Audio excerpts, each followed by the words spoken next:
ہوموسیکشوالٹی کو دکھایا جا رہا ہے، قوم لوط جس عمل کی مرتکب ہوئی۔ کیا ہماری حکومت سو رہی ہے؟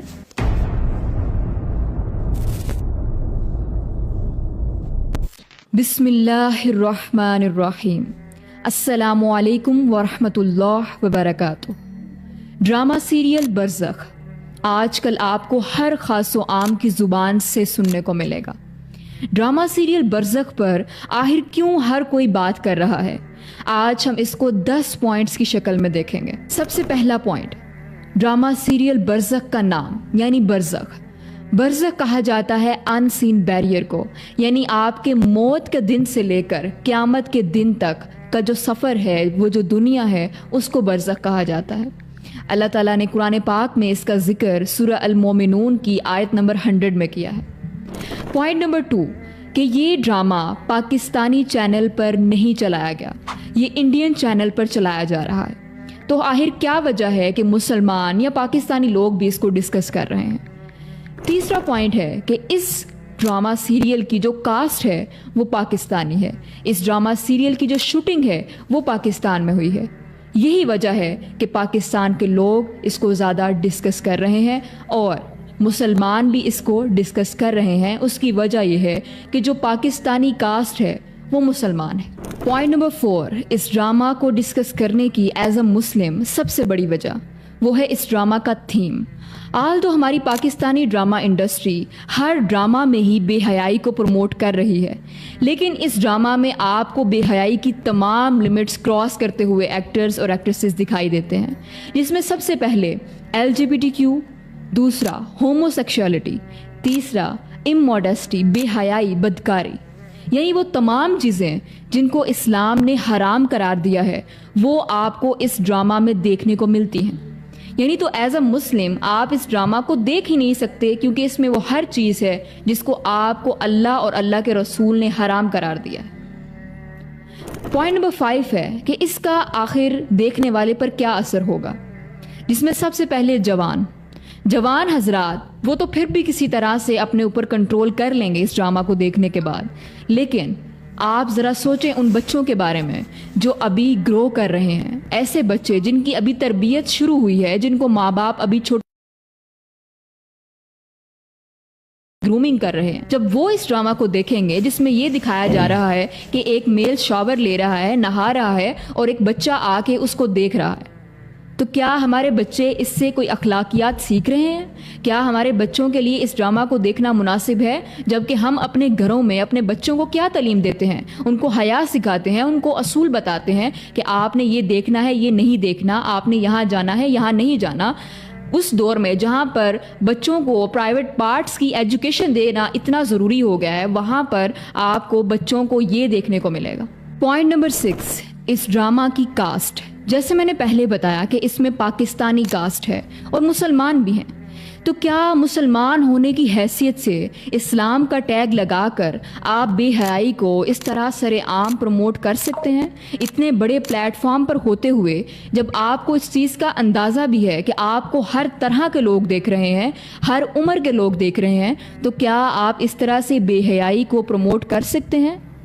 جبکہ آپ جانتے ہیں کہ ہو سکتا ہے ان باتوں سے کوئی گناہ کی طرف چلا جائے۔ تو ایک مسلمان تو کبھی بھی نہیں چاہے گا کہ وہ کوئی ایسا کام کرے جس سے دوسروں کو نقصان ہو۔ پوائنٹ نمبر 7 قرآن اور حدیث اس کے بارے میں کیا کہتے ہیں۔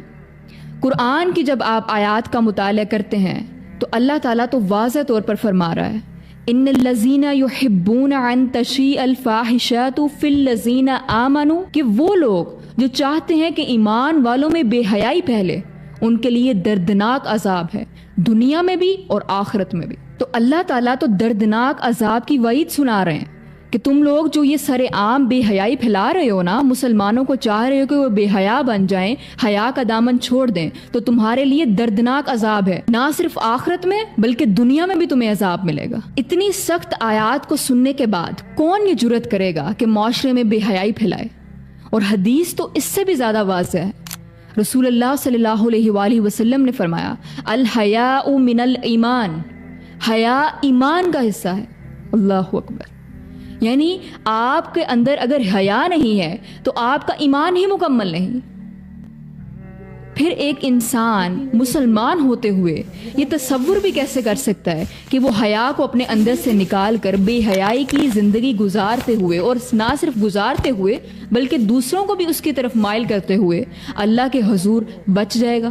پوائنٹ نمبر 8، وہ ایکٹرز اور ایکٹریسز جو کہ اس ڈرامہ کی کاسٹ کا حصہ نہیں ہیں، جو پاکستانی ہیں، مسلمان ہیں، جو کہ اس ڈرامہ کے اندر ایکٹ نہیں کر رہے لیکن اس ڈرامہ کو پروموٹ کر رہے ہیں، بھرپور طریقے سے اس ڈرامہ کی سرعام سوشل میڈیا پر، دوسرے پلیٹ فارمز پر اس کی تعریف کر رہے ہیں، لوگوں کو اس طرف مائل کر رہے ہیں کہ وہ اس ڈرامہ کو دیکھیں، تو یہ ایکٹرز اور ایکٹریسز بھی اسی طرح اس بے حیائی کو پھیلانے میں شامل ہیں، کیونکہ یہ ڈائریکٹلی تو اس کے اندر انوالو نہیں ہے لیکن انڈائریکٹلی اس کو سپورٹ کرتے ہوئے اس برائی کے کام میں شامل ہے۔ پوائنٹ نمبر 9، آخر کیا وجہ ہے کہ ہماری پاکستانی ڈرامہ انڈسٹری دن بدن بے حیائی کے کانٹینٹ میں اضافہ کرتی جا رہی ہے؟ یعنی یوں تو دنیا میں بے حیائی عام ہو چکی ہے، آپ کو سوشل میڈیا پر ہر جگہ بے حیا لوگ ملیں گے جن کا اسلام سے تعلق بھی ہوتا ہے انفارچونیٹلی، اور کچھ ایسے بھی ہوتے ہیں جن کا اسلام سے تعلق نہیں ہے، لیکن ہم ان پر پہلے بات کریں گے، ان پر پہلے گرفت لگائیں گے جن کا تعلق اسلام سے ہے، جو اسلام کا لیبل یوز کرتے ہوئے سمپتھیز بھی گین کرتے ہیں اور پھر اللہ اور اس کے رسول کے خلاف بھی جاتے ہیں۔ یعنی آپ کو ایسا کانٹینٹ دکھایا جاتا ہے % ہوتا ہے حقیقی دنیا میں، ایسی کہانیاں لائی جاتی ہیں، ایسے کیسز لائے جاتے ہیں جو کہ آٹے میں نمک کے برابر ہوتے ہیں، جن کا کسی کو علم تک نہیں ہوتا، وہ چیزیں لا کر سر عام لوگوں کو دکھائی جاتی ہیں، جس کے بعد لوگ اس کے اوپر سرچ کرتے ہیں اور پھر بعض اوقات ان گناہوں میں انوالو بھی ہو جاتے ہیں۔ اور یہ ڈرامہ بھی انہی ڈراموں میں سے ایک ہے جس میں ہر طرح کی بے حیائی کی لمٹس کو کراس کر دیا گیا ہے۔ یعنی پہلے تو کچھ نہ کچھ جو ہے وہ شرم و حیا رکھی جاتی تھی، بے حیائی تو ہوتی تھی، لیکن اس ڈرامہ کے اندر ہر لیول کو کراس کیا گیا ہے۔ یعنی آپ خود اس بات سے اندازہ کریں کہ اس ڈرامہ میں بیڈ روم سینز دکھائے جا رہے ہیں، ہومو سیکشولیٹی کو دکھایا جا رہا ہے، قوم لوط جس عمل کی مرتکب ہوئی اس کو اس ڈرامے میں واضح کر کے دکھایا جا رہا ہے۔ اس سے آپ اندازہ کر سکتے ہیں کہ ہماری پاکستانی انڈسٹری کس قدر بے حیا ہو چکی ہے۔ یعنی ان کو صرف موقع چاہیے، اب یہ اس قدر گر چکے ہیں بے حیائی میں کہ ان کو صرف کوئی نہ کوئی چانس چاہیے اپنی بے حیائی کو شو کرنے کے لیے۔ اگر وہ موقع انڈیا دے گا تو یہ اویل کریں گے، اگر وہ موقع کوئی اور ملک ان کو دے گا یہ اویل کریں گے۔ یہ نہیں دیکھیں گے کہ جس اسکرپٹ پر میں کام کرنے جا رہی ہوں اس کا اسلام سے کوئی ایسا تعلق تو نہیں ہے جس میں اس کو حرام قرار دیا گیا۔ ان کو ان چیزوں سے فرق ہی نہیں پڑتا۔ آپ ایوارڈز میں دیکھ لیں، آپ دوسرے ڈراماز میں دیکھ لیں، آپ ان کے سوشل میڈیا اکاؤنٹس دیکھ لیں، کس قدر یہ ہر وقت بے حیائی کو پروموٹ کر رہے ہیں، اور ساتھ صرف لیبل لگا دیا کہ ہم مسلمان ہیں۔ اور جب ان پر کوئی تنقید کرتا ہے تو اسلام کو یوز کرتے ہیں کہ آپ کون ہوتے ہیں ہم پر تنقید کرنے والے، ہمارے ایمان کا ٹیسٹ کرنے والے، ہو سکتا ہے ہم آپ سے زیادہ ایمان والے ہوں۔ اسلام تو اس چیز کو پسند نہیں کرتا کہ آپ کسی کا دل دکھائیں۔ اگر آپ نے صحیح اسلام پڑھا ہوتا نا تو آپ اس انڈسٹری کا حصہ ہی نہ ہوتے۔ اور جہاں تک تنقید کی بات ہے، اسلام کیا کہتا ہے اس کے بارے میں سنیں کہ تم وہ بہترین امت ہو جو دوسروں کے لیے نکالے گئے ہو، تم برائی کو روکتے ہو اور نیکی کی دعوت دیتے ہو۔ تو اللہ تو قرآن میں کہہ رہے ہیں کہ برائی کو روکو، اور جب آپ احادیث کا مطالعہ کرتے ہیں تو اللہ کے رسول کیا فرماتے ہیں کہ ایمان تو یہ ہے کہ جب تم برائی کو دیکھو تو اسے ہاتھ سے روکو، اور اگر ہاتھ سے نہیں روک سکتے تو زبان سے روکو، اور اگر زبان سے بھی نہیں نہ روک سکتے تو دل میں برا جان لو، اور یہ ایمان کا لوئسٹ لیول ہے۔ تو اللہ کے نبی کی تعلیمات ہیں کہ جب آپ برائی کو دیکھیں تو اسے روکیں۔ تو یہ ہمارا فرض ہے کہ جب آپ برائی کا کوئی کام کریں گے تو ہم آپ کو روکیں گے۔ پوائنٹ نمبر 10، کیا ہماری حکومت سو رہی ہے؟ یعنی ہم اسلامی جمہوریہ پاکستان کا حصہ ہیں، ہمارا ملک اسلام کی بنیاد پر رکھا گیا ہے، لا الہ الا اللہ کی بنیاد پر رکھا گیا ہے، تو پھر ہمارے ملک میں ایسی چیزیں کیوں ہو رہی ہیں؟ آخر کیوں حکومت جو ہے وہ اس طرح کے پروڈیوسرز، ڈائریکٹرز کو اجازت دیتی ہے کہ وہ اس طرح کی فحاشی کو ہمارے پاکستان میں شوٹ کریں؟ تو حکومت سے میری عاجزانہ درخواست ہے کہ خدا را اس کے اوپر کوئی ایکشن لے۔ آپ اس وقت با اختیار ہیں، ہم تو زبان کے ذریعے اس کو غلط کہہ سکتے ہیں، اس کے بارے میں لوگوں کو اویئرنیس دے سکتے ہیں، لیکن ایکشن جو ہے وہ آپ نے لینا ہے۔ تو خدارا اس پر غور کریں. اور لوگوں سے میں یہی کہنا چاہوں گی، تمام دیکھنے والوں سے، کہ آپ نے خاموش نہیں رہنا. برائی تو زور پکڑتی ہے، لیکن وہ تب زیادہ زور پکڑتی ہے جب اس کو روکنے والے خاموش رہتے ہیں، خاموش تماشائی بن کر اس کو بس دیکھتے رہتے ہیں کہ ہمیں کیا لگے، روکنے والے روک رہے ہیں، بولنے والے اس پر بول رہے ہیں. آپ کا بھی حصہ شامل ہونا چاہیے اس میں. کیا آپ اللہ کو جواب دہ نہیں ہوں گے قیامت والے دن کہ آپ کے سامنے برائی ہو رہی تھی اور آپ نے روکا نہیں؟ تو خدا را جس قدر ہو سکے اپنے گھروں میں، اپنی سوسائٹی میں، اپنے سوشل اکاؤنٹس پر جتنا بھی ہو سکتا ہے اس کے بارے میں لوگوں کو اویئرنیس دیں. اور اس ہیش ٹیگ کو #نو برزخ اس کو زیادہ سے زیادہ شیئر کریں. جتنا ہو سکے اس ہیش ٹیگ کو زیادہ سے زیادہ سوشل میڈیا پر یوز کریں. آج کل ہمارے پاس سوشل میڈیا ایک ہتھیار ہے، ایک ویپن ہے، جس کو ہم یوز کرتے ہوئے اپنی بات کو دنیا تک پہنچا سکتے ہیں. جتنا ہو سکے خود کو، اپنی فیملی کو، اپنے بچوں کو اس طرح کے بے حیائی کے کانٹینٹ سے محفوظ رکھیں. اور جتنا ہو سکے خود کو دین سے جوڑیں، خود کو نیک لوگوں کی صحبت میں رکھیں. جزاک اللہ خیرہ. السلام علیکم ورحمۃ اللہ.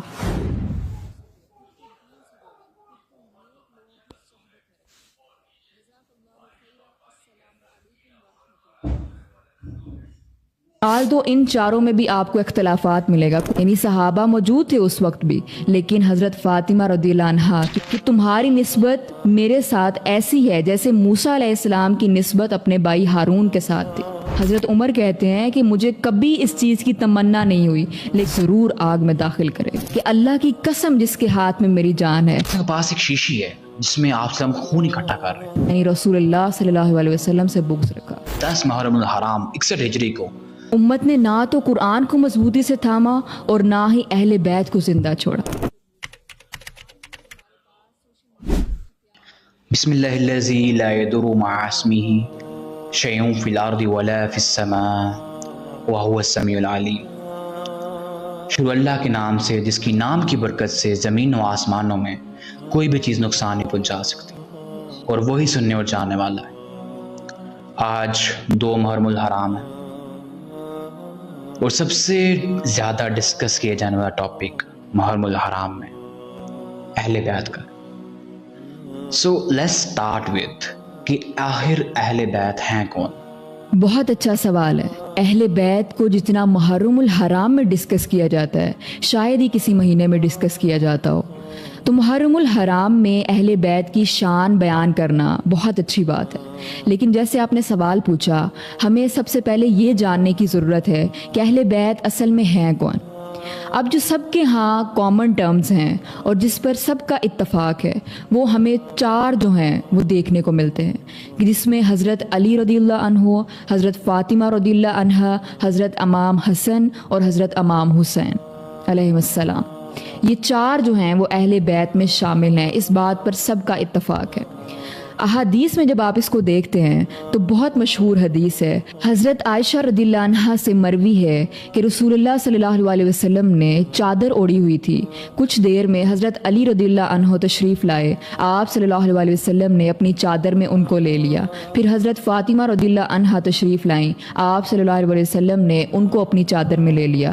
پھر امام حسن، امام حسین علیہ السلام تشریف لائے، آپ صلی اللہ علیہ وسلم نے ان کو اپنی چادر میں لے لیا. اور پھر یہ آیت تلاوت فرمائی، سورہ احزاب کی آیت نمبر 33، انما یرید اللہ لیذھب عنکم الرجس اہل البیت ویطہرکم تطہیرا، کہ اے اللہ یہ میرے اہل بیت ہیں تو ان سے ناپاکی کو دور کر دے اور انہیں بالکل پاک صاف کر دے. تو آپ صلی اللہ علیہ وسلم نے اپنے اہل بیت میں ان 4 کو شامل کیا ہے، اور آپ صلی اللہ علیہ وسلم کی موجودگی میں یہ 5 ہو جاتے ہیں جن کو ہم 5 تن پاک بھی کہتے ہیں.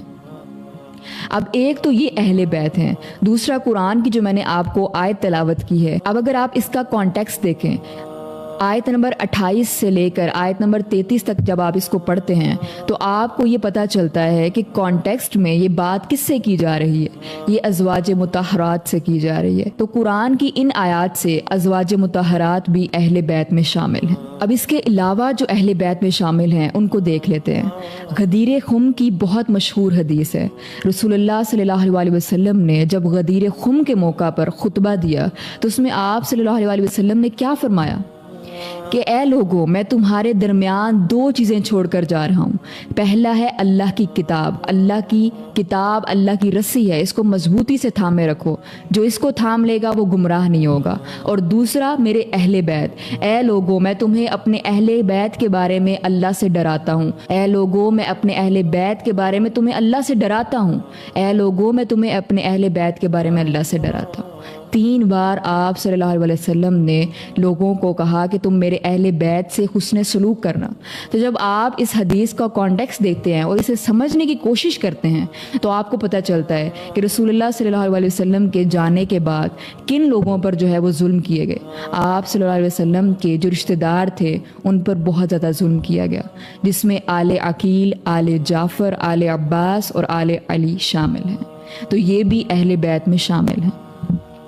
اب اس کے علاوہ جو اہل بیت ہیں ان کو آپ صلی اللہ علیہ وسلم نے آنرری طور پر, اعزازی طور پر اپنے اہل بیت میں شامل کیا ہے. اس میں کچھ صحابہ شامل ہیں. سب سے پہلے حضرت زید ابن حارثہ رضی اللہ عنہ, پھر ان کے بیٹے حضرت اسامہ بن زید رضی اللہ عنہ, اور اس کے علاوہ سلمان فارسی رضی اللہ عنہ اور دیگر صحابہ جو ہیں جن کو آنرری طور پر, اعزازی طور پر رسول اللہ صلی اللہ علیہ وسلم نے اپنے اہل بیت میں شامل کیا. تو 4 کیٹیگریز میں آپ کو اہل بیت دیکھنے کو ملتے ہیں. آلدو ان چاروں میں بھی آپ کو اختلافات ملے گا. کچھ لوگ ان میں سے کسی کو اہل بیت میں شامل کرتے ہیں, کسی کو نہیں کرتے. لیکن جب آپ قرآن و سنت کی روح سے دیکھتے ہیں تو آپ کو یہ چاروں کیٹیگریز اہل بیت میں شامل ملتی ہیں, اور ان سب کی آپ کو شان احادیث میں دیکھنے کو ملتی ہے. لیکن آج جو ہمارا مین ٹاپک ہے محرم الحرام میں جن 4 کو زیادہ ڈسکس کیا جاتا ہے ان میں حضرت علی رضی اللہ عنہ, حضرت فاطمہ رضی اللہ عنہا, حضرت حسن رضی اللہ عنہ, حضرت حسین رضی اللہ عنہ. بالکل اہل بیت کی شان بہت بلند ہے. نبی صلی اللہ علیہ وسلم کی, آل کی, اولاد کی جو شان احادیث کا اگر آپ مطالعہ کریں, قرآن و سنت کا مطالعہ کریں, سیرہ کا مطالعہ کریں, تو جس طرح سے آپ کو ہر ایک کی انڈیویجولی شان ملتی ہے, واللہ کیا ہی بات ہے. اگر آپ حضرت فاطمہ رضی اللہ عنہ کی شان دیکھیں, آپ نے کیا کیا ان کے بارے میں فرمایا فاطمہ میرے جگر کا ٹکڑا ہے, اور پھر فرمایا کہ فاطمہ اہل جنت کی عورتوں کے سردار ہے, اور بھی بہت سی حدیث بیان کی گئی ہیں. بالکل حضرت فاطمہ رضی اللہ عنہا کی جو شان ہے, آپ صلی اللہ علیہ وسلم سے جو ان کو محبت تھی اور آپ صلی اللہ علیہ وسلم کو جو اپنی بیٹی سے محبت تھی, اس کا تو ایک الگ ہی لیول ہے. احادیث آپ کو ملیں گی کہ جب حضرت فاطمہ رضی اللہ عنہا آتی تو آپ صلی اللہ علیہ وسلم اپنی چادر بچھا دیتے, اتنا مقام دیتے اپنی بیٹی کو. اور پھر بیٹی نے بھی جو ہے وہ کم نہیں کیا. حضرت فاطمہ رضی اللہ عنہا کے بارے میں یہ موجود ہے احادیث میں کہ جب آپ صلی اللہ علیہ وسلم پر اوجری رکھ دی گئی, کفار نے آپ صلی اللہ علیہ وسلم کو تنگ کرنے کے لیے, ان کو ایذا پہنچانے کے لیے جب ان پر اوجری رکھ دی تو حضرت فاطمہ رضی اللہ عنہا تھیں جن کو بلایا گیا اس اوجری کو اٹھانے کے لیے. یعنی صحابہ موجود تھے اس وقت بھی, لیکن حضرت فاطمہ رضی اللہ عنہا, کیونکہ اولاد تو اولاد ہی ہوتی ہے نا, تو حضرت فاطمہ رضی اللہ عنہا نے آپ صلی اللہ علیہ وسلم کے اوپر سے وہ اوجری ہٹائی. اسی طرح جب غزوہ احد کے موقع پر آپ صلی اللہ علیہ وسلم شدید زخمی ہو گئے تو حضرت فاطمہ رضی اللہ عنہا جو ہے وہ آپ صلی اللہ علیہ وسلم کے زخم پر مرہم لگا رہی تھیں, ان کی پٹی کر رہی تھیں. تو حضرت فاطمہ رضی اللہ عنہا کی اتنی زیادہ شان بیان کی گئی ہے کہ انسان کو گھنٹوں چاہیے اس پر بات کرنے کے لیے. یہی وجہ ہے کہ حضرت علی رضی اللہ عنہ کی جو شان ہے وہ آپ کو بار بار دیکھنے کو ملتی ہے. غزوہ تبوک کی اگر آپ بات کریں تو یہ ایک واحد غزوہ تھی جس میں حضرت علی رضی اللہ عنہ شامل نہیں ہوئے تھے, وہ بھی آپ صلی اللہ علیہ وسلم نے آپ کو اجازت نہیں دی تھی. غزوہ تبوک کے موقع پر جب حضرت علی نے کہا نا آپ صلی اللہ علیہ وسلم سے کہ مجھے بھی ساتھ لے کر جائیں, تو آپ صلی اللہ علیہ وسلم نے کیا کہا کہ تمہاری نسبت میرے ساتھ ایسی ہے جیسے موسیٰ علیہ السلام کی نسبت اپنے بھائی ہارون کے ساتھ تھی, لیکن میرے بعد کوئی نبی نہیں. تو آپ صلی اللہ علیہ وسلم نے حضرت علی کو بہت زیادہ مقام دیا. غزوہ خیبر کے موقع پر دیکھ لیں کہ آپ صلی اللہ علیہ وسلم نے کیا فرمایا کہ کل میں جھنڈا اس کے ہاتھ میں دوں گا جو اللہ اور اس کے رسول سے محبت کرتا ہے, اور اللہ اور اس کا رسول بھی اس سے محبت کرتے ہیں. تو پھر صبح جو ہے وہ جھنڈا آپ صلی اللہ علیہ وسلم نے حضرت علی کو دیا. حضرت عمر کہتے ہیں کہ مجھے کبھی اس چیز کی تمنا نہیں ہوئی, لیکن اس رات مجھے اس چیز کی تمنا ہوئی کہ کاش وہ جھنڈا مجھے مل جائے. اور پھر جب نجران کے عیسائیوں کے ساتھ مباہلے کی بات آئی تو اس میں بھی حضرت علی رضی اللہ عنہ کو فضیلت حاصل ہے کہ آپ صلی اللہ علیہ وسلم اپنے ساتھ حضرت علی رضی اللہ عنہ کو بھی لے کر گئے۔ سورہ آل عمران آیت نمبر 61 کا اگر آپ مطالعہ کریں تو اللہ کیا فرماتا ہے؟ فَمَنْ حَاجَّكَ فِيهِ مِن بَعْدِ مَا جَاءَكَ مِنَ الْعِلْمِ فَقُلْ تَعَالَوْا يَدْعُ أَبْنَاءَنَا وَأَبْنَاءَكُمْ وَنِسَاءَنَا وَنِسَاءَكُمْ وَأَنفُسَنَا وَأَنفُسَكُمْ ثُمَّ نَبْتَهِلْ فَنَجْعَلْ لَعْنَةَ اللَّهِ عَلَى الْكَاذِبِينَ، کہ تم بھی اپنے بیٹوں کو لے آؤ، ہم بھی اپنے بیٹوں کو لے آتے ہیں، تم بھی اپنی عورتوں کو لے آؤ، ہم بھی اپنی عورتوں کو لے آتے ہیں، تم بھی خود آ جاؤ، ہم بھی خود آ جاتے ہیں۔ تو جب مباہلے کے لیے آپ صلی اللہ علیہ وسلم گئے ہیں تو کس کس کو ساتھ لے کر گئے؟ ان کے ساتھ حضرت فاطمہ رضی اللہ عنہا تھی، حضرت علی رضی اللہ عنہ تھے، حضرت حسن رضی اللہ عنہ تھے، حضرت حسین رضی اللہ عنہ تھے۔ تو کیا ہی شان ہے نبی کے گھر والوں کی۔ اور دیکھیں غدیر خم کے موقع پر جو آپ صلی اللہ علیہ وسلم نے حضرت علی کی شان بیان کی ہے، من کنتم مولا فہذا علی المولا، جس کا میں مولا اس کا علی مولا، کہ اے لوگوں اگر تم مجھ سے محبت رکھتے ہو تو پھر تم علی سے محبت رکھو۔ اور صحیح مسلم موجود ہے اتنی پیاری حدیث کہ علی سے محبت نہیں رکھے گا مگر مومن، اور علی سے بغض نہیں رکھے گا مگر منافق۔ بالکل، حضرت علی سے جو محبت ہے اس کے بغیر ایمان مکمل نہیں۔ جب آپ حضرت علی سے بغض رکھیں گے تو آپ تو منافق میں آ جائیں گے۔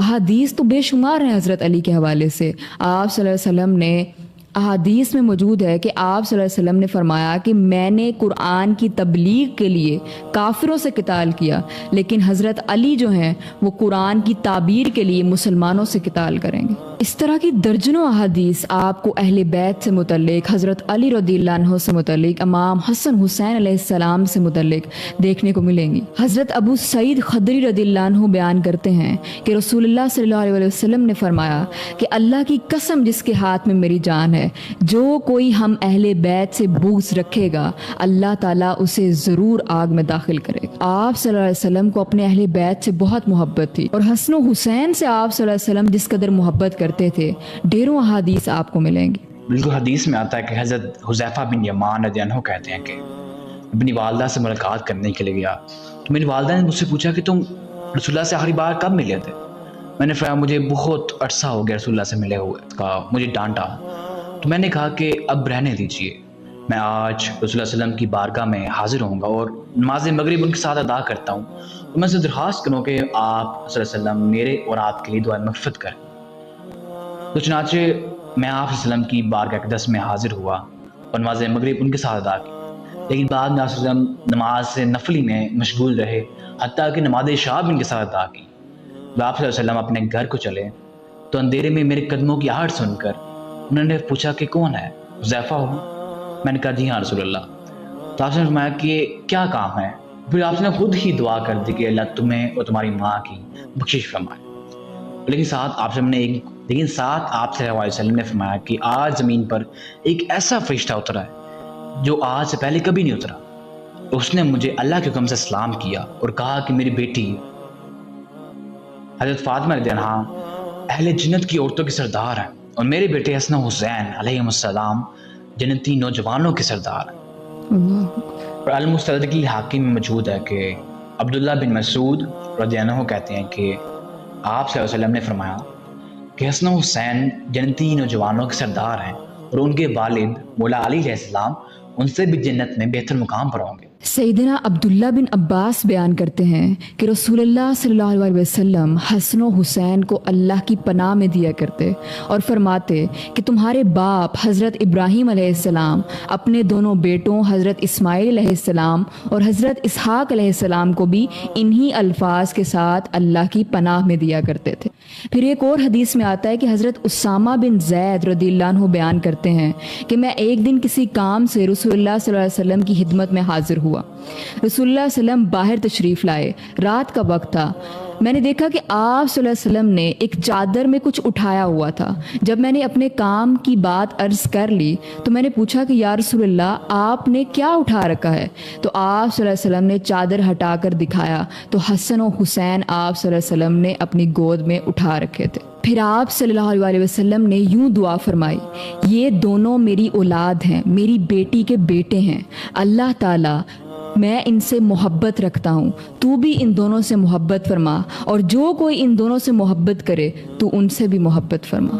اور بہت مشہور حدیث، حسین منی و انا من الحسین، حسین مجھ سے ہیں اور میں حسین سے ہوں، اور اللہ تعالیٰ اس شخص سے محبت فرمائے جو حسین سے محبت کرے، اور حسین میرے نواسوں میں عظیم نواسا ہے۔ پیاری حدیث جس میں سیدنا شداد بیان کرتے ہیں کہ رسول اللہ صلی اللہ علیہ وسلم ہمارے پاس ماد شاہ کی امامت کے لیے تشریف لائے، تو اس وقت آپ صلی اللہ علیہ وسلم نے سیدنا حسین یا سیدنا حسن کو اٹھا رکھا تھا، تو آپ نے اپنے نواسے کو وہیں پہ رکھا اور تکبیر کہہ کر امامت شروع کروا دی، اور جب سجدے میں گئے تو سجدے میں بہت تاخیر ہو گئی، تو میں نے دوران نماز سے سر اٹھا کر دیکھا تو آپ صلی اللہ علیہ وسلم کے نواسے پشت مبارک پہ چڑھے ہوئے تھے۔ تو لوگوں نے عرض کیا کہ یا رسول اللہ، جب آپ سجدے میں تاخیر فرمائی تو ہمیں لگا کہ شاید آپ صلی اللہ علیہ وسلم کے ساتھ کوئی حادثہ پیش آ گیا یا کوئی وحی نازل ہو رہی ہے۔ آپ صلی اللہ علیہ وسلم نے فرمایا کہ دراصل ایسی کوئی بات نہیں تھی، میری پشت پہ میرا بیٹا چڑھا ہوا تھا، تو میں نہیں چاہتا تھا کہ میں جلدی سے اپنا سر اٹھا لوں اور میرے بیٹے کی خواہش نامکمل رہ جائے۔ تو وہ نبی صلی اللہ علیہ وسلم جو اپنے نمازوں سے اتنی زیادہ محبت کرتے ہیں کہ ان میں صرف کھیلنے کی وجہ سے سجدے میں تاخیر فرما دی، اور آپ امیجن کریں انہی نمازوں کو جب تکلیف پہنچی ہوگی، آپ صلی اللہ علیہ وسلم کو کتنی تکلیف پہنچی ہوگی۔ وہ حدیث میں بھی آتا ہے نا کہ سیدنا عبداللہ بن عباس فرماتے ہیں کہ میں نے ایک دن رسول اللہ صلی اللہ علیہ وسلم کو دوپہر کے وقت خواب میں دیکھا کہ آپ صلی اللہ کے بال بکھرے ہوئے، گرد پڑی ہوئی، اور آپ صلی اللہ کے پاس ایک شیشی ہے جس میں آپ صلی اللہ علیہ وسلم خون اکٹھا کر رہے ہیں۔ میں نے پوچھا کہ یا رسول اللہ یہ کیا ماجرا ہے؟ آپ صلی اللہ علیہ وسلم نے فرمایا کہ یہ حسین اور اس کے ساتھیوں کا خون ہے جو میں صبح سے جمع کر رہا ہوں۔ سیدنا عمار تابعی رحمہ اللہ کا قول ہے کہ ہم نے وہ خواب والا دن یاد رکھا، پھر بعد میں ہم نے تصدیق کر لی کہ 10 محرم الحرام 61 ہجری کو کربلا میں سیدنا حسین رضی اللہ عنہ شہید کر دیے گئے۔ اور المستدرک للحاکم کی حدیث ہے، سیدنا ابو ہریرہ رضی اللہ عنہ بیان